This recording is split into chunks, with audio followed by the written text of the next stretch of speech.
So this year, my main focus was on reading books about theology, the study of God. However, I've also read a good amount of books about money that have changed and impacted my life in a positive way. So in this video, I'll tell you the book, I'll tell you the content, I'll tell you what I learned, and I'll tell you how to apply it. And lastly, I'll tell you where to actually get the book, okay? And by the way, I had a conversation with my friend yesterday. He asked me, Tommy, do you ever think you're going to stop reading? And I was like, I hope not. Because reading isn't just about trying to learn new things, but in reality, reading is all about trying to remember all the things you basically read before. Because guess what? You can read a book today, but if you don't continue reading it, applying, you're going to forget it. So reading is more about the exercise and the application of consistently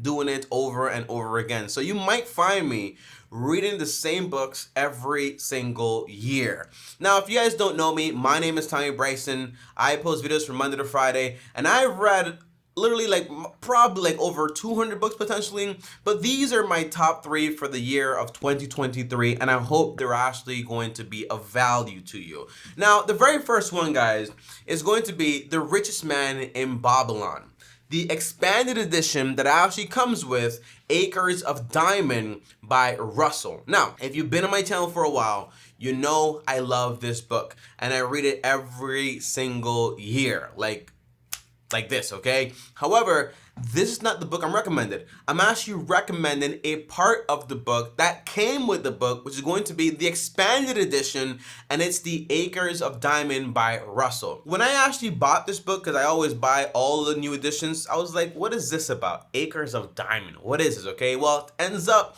it's actually from a speech back from 1925. It's very old, and this actually just changed my mindset forever. Now here's the content. In this speech, the person actually goes over exactly how he actually views wealth building, opportunities, and how to approach life overall. And the content that actually had the most long-lasting effect on me was the story about the farmer and the pastor. The farmer is rich, and he's rich because he's content, and he's content because he's rich, okay? All these things that play together, okay? He does well, he's happy with what he does, so he appreciates what he has, and he has a family, everything's going fine. But one day, a pastor comes by and tells him about diamonds, about how diamonds, just a few in the hand, could actually buy you whatever you want. And he didn't know this existed, but when he found out it existed, he was like, can I really have that? And he went in search for diamonds. He left everything he had. He left his farm, he left his family, left everything, grabbed one person with him, and went out in search of diamonds. In the end, he dies, never finds it. And in the end, the diamonds were right where he lived. Now, that kind of sounds corny, but how and what did I learn from it? I learned that basically, I was making a lot of decisions that had to do about money and less about life and enjoyment and being content. Like, for example, moving to Puerto Rico to save money on taxes, start a business over there, all that stuff, which financially makes sense, but as far as quality of life for me personally, it didn't make sense. So reading this book, applying it to my life, is basically saying, you don't have to go to other places to find opportunities. You have to be content with what you have. And it's not like contentment in the sense of like being steadfast and just like not trying to achieve more in a way.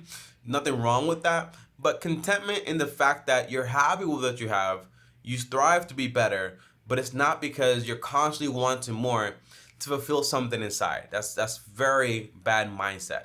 Now, where can you actually get this book? The answer is, it's a speech. They do have it in book form, and it is a part of the public domain, so you can find it probably anywhere online for free. If you want to pay for it, it's going to cost like $5 to $7, but again, you can find it for free because it is a part of the public domain, and that's Acres of Diamonds. Highly recommend it.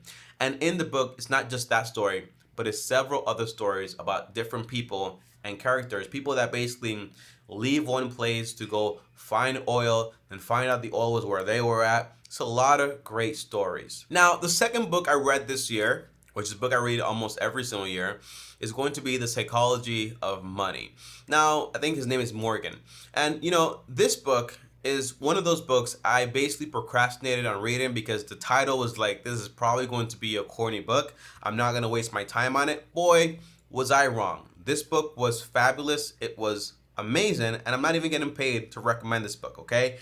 Any of these books, I'm not getting paid for it. However, here's the content of the book. The book contains about 20 short chapters. And why? Because the author wanted to make sure it was a book you were actually going to read. It's only about 214 pages.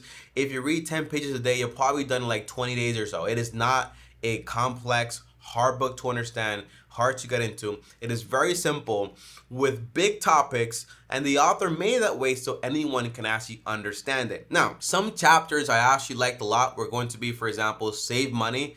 In that chapter, you basically learned about you don't need a reason to save money. Saving money is a good reason enough. You also have reasonable versus rational. People that basically say, well, this strategy works. Here are the facts, but is that a rational strategy for my lifestyle? And sometimes it's not. Number two, you'll change. Understand that whatever strategy you have today is probably going to change because your values, things that matter to you, they're going to change eventually too. And then number four is going to be no one is crazy. I love this so much because you kind of think that when people make choices, it's because they're crazy or stupid, something like that. And in reality, it's not that. People make the most rational, reasonable choices when they're making them in that moment. It's like, why do poor people spend so much money on lottery tickets instead of trying to invest? To them, it's rational because that's their only chance to actually achieve wealth. Now, is that a good side? There's a good reason to do that? The answer is no. But in their heads, it makes sense, okay? So my point is, no one's crazy. People make, and that means you're not crazy and I'm not crazy. It's basically, that's the introduction to the book, by the way. It's like introducing you to have an open mind, to understand the way you think. It's not that you're crazy, it's just that you think that way, but let me present to you guys something else. That's what I like about this book. Now, the chapter that I basically learned the most from was that rational versus reasonable point of view. And that changed my mindset forever, because I was willing to invest and invest and invest for decades at a very high amount of my income, not have any enjoyment, to get to that point in the end and then start to live. And I didn't really recognize that how much time I was basically wasting trying to get to something that may never come, because who knows how long I'm going to be around for, So it made me realize that not all of my decisions are going to be based on numbers. But that also doesn't mean that you're not going to consider numbers when you're making decisions. But it also means that when I decided to move from Puerto Rico, I knew it was going to cost me a lot of money. But I was like, is it rational to stay there? Yeah. Is it reasonable? No, I just don't like being there overall because, not something's wrong with Puerto Rico, but my family's not there. I don't know much people there, so that's the whole idea. So here's an example, okay? You can ask someone to say, hey, if you invest this way, you're going to make more money 2 times in the end. However, the only problem is that along the way, you're going to lose everything you have. And you just have to keep investing. Is that rational? On paper it is, but is it reasonable to ask someone to keep investing when they lost everything over and over again? Probably not. So your investment strategy, your life strategy, and your outlook isn't just going to be based on research or numbers. It's also going to be based on what works best for you, and also consider your emotions when you're making decisions. Now, how can you apply this to your life? It's that consider everything. Take a look at, for example, strategies. Look at the numbers. But then, in the end, consider the numbers, but also your emotions and your potential reactions when things go wrong. All those things should be put in the plan so you can actually have a good plan. And the last part is, if you want this book, you can get it on Amazon for like $10. It is not free. It's not like an old book, so it's like $10 or so, but it is a good investment. Now, the third book is going to be The Barefoot Investor.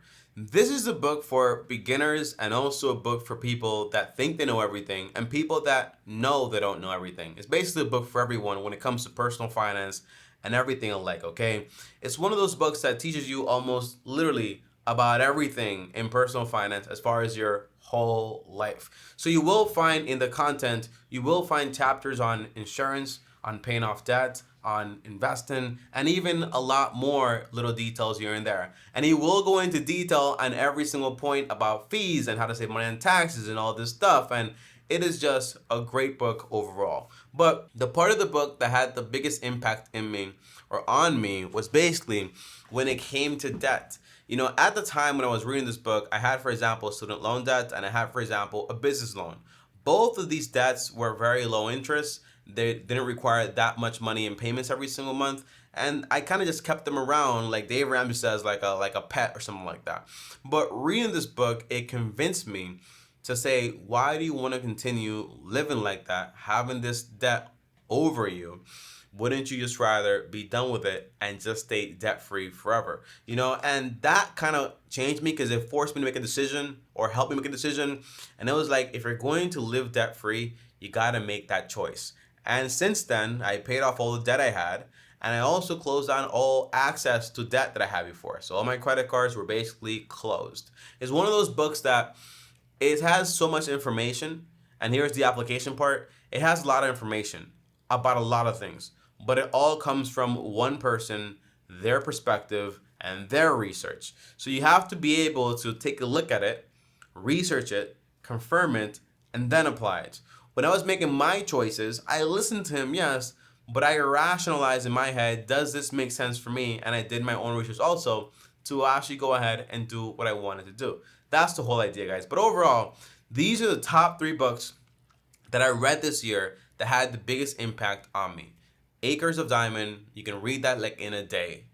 The Psychology of Money, you can read that in like a month or less. And then you have The Barefoot Investor. It's going to take you a while to read it, but it's definitely a good read. Guys, comment down below and let me know exactly what books did you read this year that you actually liked and loved. And maybe that way I can actually read them and post a review here on the channel about that book. As always, guys, like this video. On top of that, also subscribe to the channel, hit the bell so you get notified. And also join us on Patreon for exclusive content. The link is going to be down below. Here are the people on Patreon. Here is the highlighted person for the day. And as always, long-term team officially out. More videos here and another face here, I think it is. All right, peace.